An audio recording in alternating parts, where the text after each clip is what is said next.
इस फिल्म की शुरुआत एक टाउन को दिखाने से होती है जहाँ हर कोई क्रिसमस मना रहा था। यहाँ एक आदमी को उसका बॉस काम पर बुला लेता है। उसके बॉस का नाम हेनरी था। असल में उसका बॉस हेनरी काम को लेकर बहुत सीरियस था और वो इस टाउन में एक मॉल बनवाना चाहता था, जिस मकसद के लिए उसने यहाँ के बहुत सारे घर खरीद लिए थे सिवाय एक के, जो घर एक बड़े आदमी का था जिसे भी खरीदना बहुत जरूरी था। इसीलिए हेनरी उस आदमी जो उसका वर्कर था उसे लेकर बूढ़े आदमी के घर जाता है। दोनों बूढ़े आदमी को काफी मनाते हैं कि वो अपना घर बेच दे, पर बूढ़े आदमी ने ये कहकर मना कर दिया कि बरसों से मेरा पूरा खानदान यही रहता आया है, मेरे बाद मैं ये घर अपने पोते के लिए छोड़कर जाना चाहता हूँ। तब उसकी ये बातें सुनकर हेनरी और उसका वर्कर यहाँ से चले जाते हैं। बूढ़े आदमी की पोती भी यहाँ से अपनी दोस्त के घर चली जाती है जिसका नाम विनी था। उसके जाने के बाद बूढ़ा आदमी जब अकेला था तो तभी दरवाजे पर दस्तक होती है, पर एकदम से स्नोमैन के अंदर से एंजल नाम का किलर कातिल बाहर निकलता है, जिसने सफेद रंग के कपड़े और मास्क पहना हुआ था। वो बूढ़े आदमी पर हमला कर देता है, उसे नीचे लिटाकर चाकू से उसका गला काट देता है। तेजी से उसका खून बहने लगा और मौके पर ही उसकी मौत हो जाती है। बूढ़े आदमी की पोती जब अपनी दोस्त विनी के घर आई तो ये दोनों पार्टी में चली जाती है। यहाँ पता चला कि विनी उसी वर्कर की बेटी है जिसे हेनरी अपने साथ लेकर बूढ़े आदमी के घर गया था। तभी विनी कुछ दूरी पर एक लड़की को बैठा हुआ देखती है जो काफी उदास लग रही थी। उसे कोई भी बात नहीं कर रहा था। लड़की का नाम बर्नी होता है। विनी उस लड़की की तरफ हेलो कहकर हाथ हिलाती है। तभी पार्टी में विनी का भाई भी आ गया, पर कुछ देर बाद अपने दोस्त के साथ वक्त गुजारने पेड़ों के पीछे चला जाता है। लेकिन अचानक इन्हें अजीब सा शोर सुनाई दिया क्योंकि यहाँ पर एंजल किलर आ गया था, इसलिए दोनों यहाँ से चले जाते हैं। विनी की दोस्त भी अपने दोस्त के साथ वक्त गुजारने के लिए उसे साइड में लेकर चली जाती है, पर उसने देखा कि मेरे दोस्त के मुंह से खून आ रहा था, जो देखकर वो बुरी तरह डर कर पीछे हट जाती है। उसने देखा कि एंजल ने मेरे दोस्त की गर्दन में बड़ा सा कैंडी केन घुसा दिया है, जो उसके मुंह के आर पार हो गया और इस तरह उसकी मौत हो जाती है। ये देखकर विनी की दोस्त काफी डर गई, अपनी जान बचाने के लिए जल्दी से यहाँ से भाग गई। तब तक एंजल भी यहाँ आ गया था, जो भी उसके पीछे भागने लगता है। वो उसे पकड़ के चाकू से मारने की कोशिश करता है, लेकिन अपने बचाव के चक्कर में चाकू उसके बाजू पर लग गया और वो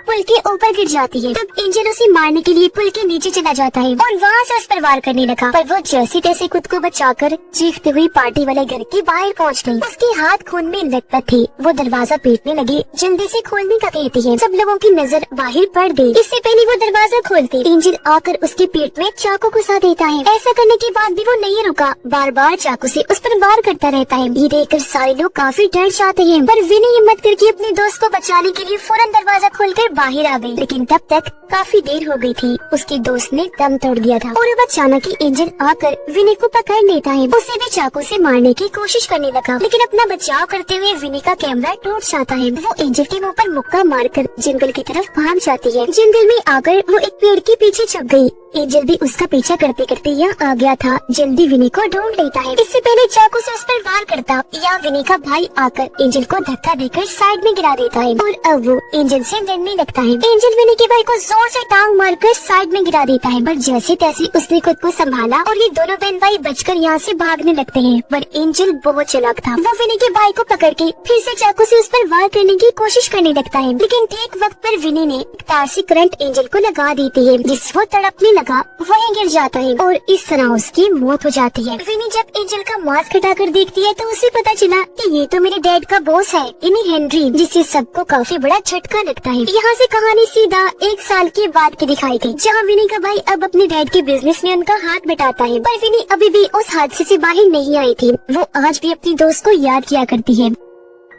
तभी उसके पास मैसेज आया कि जिस यूनिवर्सिटी में उसने दाखिले के लिए फॉर्म भरा था वो रिजेक्ट हो गया है, जिससे विनी की उदासी और बढ़ जाती है। एक दिन जब वो सड़क पर जा रही थी तो उसे हेनरी का भाई मिलता है। वो विनी को पकड़ के उस पर काफी गुस्सा करता है, फिर धमकाने लगा कि तुमने मेरे भाई को मारा था ना, अब देखना मैं उसकी मौत का बदला तुमसे लेकर रहूंगा। कुछ देर के बाद विनी के पास उसके दोस्त का मैसेज आया जो उसे क्रिसमस पार्टी में आने का कहता है, इसलिए वो भी फौरन निकल जाती है। जहाँ उसका दोस्त तो उल्टे सीधे बहाने बनाने लगता है, पर उसकी दोस्त कह देती है कि हम दोनों का ताल्लुक है और ये पिछले 1 साल से चल रहा है, मगर अब मुझे इस बात की खुशी है कि अब सबको पता चल चुका है। ये सुनकर विनी को बहुत बुरा लगा और वो पार्टी छोड़कर चली जाती है। मूड ठीक करने के लिए एक पुल के ऊपर आकर खड़ी हो गई। तभी अचानक वो आसमान में अजीब तरह की चमकती हुई रोशनी को देखती है। काफी हैरान हुई, दुखी थी तो ये भी सोच रही थी कि काश मैं पैदा ही न होती। उसके इतना सोचते ही अचानक वो रोशनी वहाँ से गायब हो गई पूरे टाउन की लाइट भी चली जाती है। अचानक वो एक आदमी को तड़पता हुआ देखती है क्योंकि उसकी आँख में चाकू घुसा हुआ था।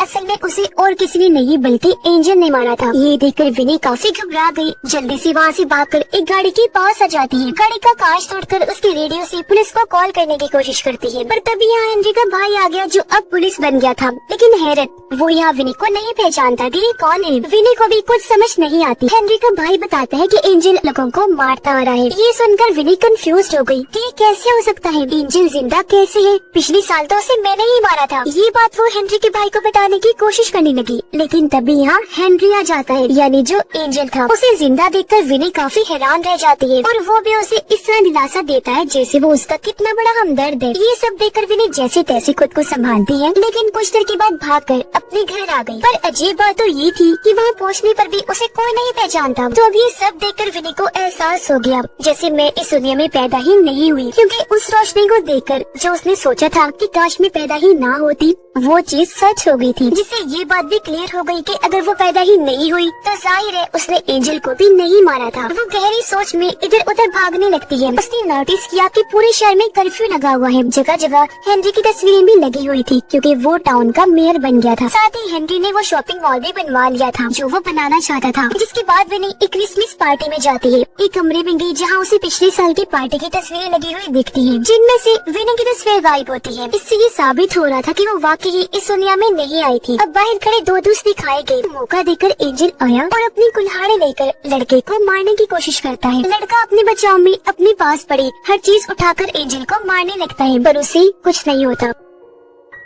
और अब जब लड़का यहाँ से भागने की कोशिश करता है तो उसने देखा कि मेन गेट लॉक्ड है। एंजल ने उसे पकड़ लिया, कुल्हाड़ी से वार कर देता है। तब लड़का भी गमले को एंजल की तरफ फेंक के मारता है और वापस घर के अंदर पार्टी में जाने की कोशिश करता है, पर दरवाजा लॉक था। साथ ही म्यूजिक भी इतना तेज था कि कोई भी उसकी आवाज नहीं सुन पाता। इसी बीच एंजल उसके पास पहुँच गया, कुल्हाड़ी से वार करके उसकी जान ही ले लेता है। बार बार उसे मारता रहता है जिससे खून चारों तरफ फैल जाता है। कुछ देर के बाद लड़के के दोस्त बाहर आए। अपने दोस्त का कटा हुआ सिर बर्फ पर पड़ा हुआ देखकर काफी डर जाती है, चिल्लाने लगी। अब विनी टीवी पर खबरें देखती है जहाँ बताया जा रहा था कि एंजल ने बहुत सारे लोगों को मार दिया है। ये देखकर वो सारे लोगों को कहती है कि इस तरह परेशानी वाले माहौल में चुपचाप नहीं बैठना चाहिए, बल्कि सबको अपनी अपनी हिफाजत के बारे में सोचना चाहिए। जो कहकर वो बर्नी को अपने साथ लेकर निकल जाती है। ये दोनों अब बर्नी के घर आई, जहाँ विनी को पता चलता है कि बर्नी भी मेरी तरह कातिल पर नजर रख रही है। उसे बताती है कि जितने भी बच्चे मारे गए हैं उन सबकी मॉम डैड बिजनेस किया करती थी। बच्चों की मौत के दुख ने उन सबको बर्बाद कर दिया, जिससे धीरे धीरे हेनरी ही पूरे टाउन का अकेला मालिक बन गया। पर अचानक ही एंजल खिड़की तोड़कर अंदर घुस जाता है। उसे देखकर दोनों लड़कियां जल्दी से बाहर जाने लगी, पर दरवाजे पर एंजल खड़ा था जो उन्हें रोककर विनी को पकड़ लेता है। इससे पहले वो उसके साथ कुछ करता, विनी उसकी बाजू पर काट कर टेबल पर उसे धक्का दे देती है और ये दोनों लड़कियां जल्दी से यहाँ से बाहर भाग जाती है। अब अचानक आसमान में फिर से वही चमकदार रोशनी दिखने लगती है जो पहले भी विनी को नजर आई थी। उसे देखकर बर्नी विनी को बताती है कि यहाँ से इस रोशनी का दिखना कोई मामूली बात नहीं है, जरूर इसके पीछे कोई मैसेज छुपा होगा। जिसके बाद ये दोनों यहाँ से निकलकर मूवी थिएटर में आ जाती हैं। सुबह ये दोनों ढेर सारे नोट्स देखती हैं जिन पर आसमान में चमकने वाली उस रोशनी की कहानियाँ लिखी हुई थी, जिन्हें पढ़ने से दोनों को यकीन हो गया कि विनी के इस दुनिया में आने की वजह ये रोशनी ही है। मगर जल्दी ये रोशनी धुंधली होने वाली है, इसलिए विनी को जल्द से जल्द अपनी दुनिया में वापस लौटना होगा, वरना वो हमेशा के लिए यही अटक कर रह जाएगी। थोड़ा और छानबीन करने पर दोनों लड़कियों को पता चला कि एक बार फिर विनी को हेनरी को मारना होगा, जो करने के बाद ही वो यहाँ से जा सकती है। पर उसके लिए विनी को किसी ऐसे इंसान की मदद चाहिए थी जो उसके बहुत करीब हो, इसलिए ये दोनों विनी के घर चली गयी। पर उसके डैड विनी को पहचाने से इनकार करके दरवाजे को बंद कर देते हैं। अब बाहर विनी की आंटी आती है, तब उनसे बात करके विनी घर का कोई ऐसा राज बताती है जो सिर्फ उनकी फैमिली को ही पता था, इसलिए वो उसे अंदर ले जाती है। जहाँ पर उसने देखा कि मेरे डैड मेरे भाई की मौत पर बहुत ज्यादा दुखी है। वो यहाँ अपने डैड को अपने भाई की दोस्त बताती है और उसकी कुछ पुरानी बातें भी अपने डैड को बताने लगी, जिससे उसके डैड के चेहरे पर मुस्कुराहट आ गई। पर जब उसने ये कहा कि उसे हेनरी ने मारा था तो उसके डैड आग बगोला हो गई। गुस्सा करके उसे घर से बाहर निकाल देती है क्योंकि हेनरी उनका दोस्त था। पर अचानक ही एंजल घर में घुस गया। उसने विनी की माँ का गला दबाकर पहले उसे मारा, जिसके बाद एंजल बर्नी की बाजू पर चाकू मारकर बाजू चीर देता है। वो डर गई, फिर भी जैसी तैसी ऊपर भाग जाती है। यहाँ विनी को एक फोटो फ्रेम मिला जिसे वो एंजल पर हमला कर देती है। सीढ़ियों पर खड़ा होने की वजह से वो लड़खड़ाने लगा, सीढ़ियों से नीचे गिरकर बेहोश हो जाता है। अब यहाँ बर्नी और विनी की आंटी बड़े आराम से उस पर से फलांग कर दूसरी तरफ चली जाती है, पर जब बारी आई विनी की, वो उस तरफ जाने की बजाय एंजल का चाकू उठा लेती है, पर एंजल को मारने से पहले उसका मास्क हटा देती है। उससे पता चला कि एंजल और कोई नहीं बल्कि उसके डैड है, जो देखकर वो काफी दंग रह गई।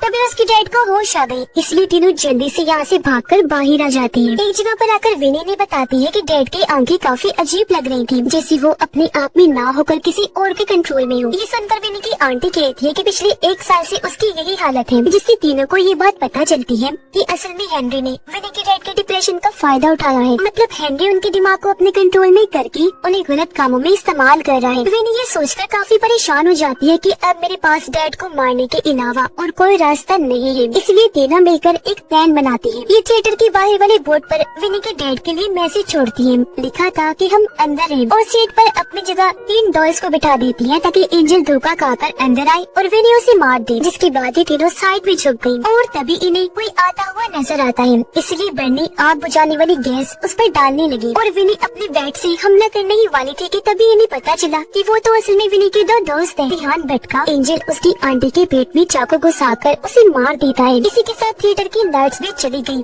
हर तरफ अंधेरा छा गया। इसलिए विनी अपने पुराने कैमरा से तस्वीर बनाने लगी ताकि इसकी रोशनी में कुछ नजर आ सके। अब तभी उसे कैमरा की फ्लैश लाइट में दिखता है कि एंजल उसके दोस्त को मार रहा है, पर इसी बीच बर्नी मेन स्विच के पास आकर स्विच जैसे ही ऑन करती है, थिएटर में लाइट आ जाती है। विनी के ठीक सामने एंजल था, जिस पर झाड़ू से हमला करके वो उसे पीछे कर देती है और सीढ़ियों में जाकर छुप जाती है, पर एंजल उसे देख चुका था और अब जैसे दोबारा हमला करने के लिए आया, वो टूटी हुई झाड़ू का हैंडल उसके अंदर घुसा देती है। उसने काफी जोर लगाया, जिससे वही उसकी मौत हो जाती है। ये दोनों चेक करके कंफर्म करते हैं कि वो मर गया है या नहीं। जब इन्हें यकीन हो गया तो वो यहाँ से बाहर आकर पुल पर आ जाती है। यहाँ विनी फिर से अपने पैदा होने की दुआ करती है, पर कुछ भी नहीं होता। विनी को गुस्सा आ गया और अब वो उस रोशनी पर चिल्लाने लगती है, जिससे वो अपनी शक्ल बदल लेता है और अब वो रोशनी काफी डरावनी लग रही थी। इससे दोनों लड़कियां समझ जाती है कि अभी हमारा काम बाकी है, और वो था हेनरी को मारना, जो मेयर के रूप में अभी भी जिंदा था। वही तो टाउन के लिए सबसे बड़ा खतरा था। तो इसीलिए अब दोनों लड़कियां उसे मारने के इरादे से टाउन की मेन पार्क में आ जाती हैं, जहाँ हेनरी ने क्रिसमस की स्पीच रखी थी। यहाँ सारे लोग गुमसुम खड़े होकर कोई कोई आंखों से हेनरी को देख रहे थे, क्योंकि उन सबको भी हेनरी ने कंट्रोल किया हुआ था। तभी वो सबको बताता है कि मेरा भाई पागल है, ये अपना काम दूसरे टाउन में करना चाह रहा है। देखो अब मैं इसे सबक सिखाने लगा हूँ, जो कहकर उसने अपने भाई के गले में चाकू घुसा दिया, जिससे वही उसकी मौत हो जाती है। जिसके बाद हेनरी अपने भाई को एंजल के कपड़े पहनाकर सजावट के तौर पर उसे लटका देता है। ये देखकर विनी सब लोगों को होश में लाने की कोशिश करती है, पर कोई फायदा नहीं होता। और अब हेनरी के गार्ड्स दोनों लड़कियों को पकड़ के स्टेज पर ले आते हैं, जिस पर हेनरी यहाँ कबूल करता है कि हाँ,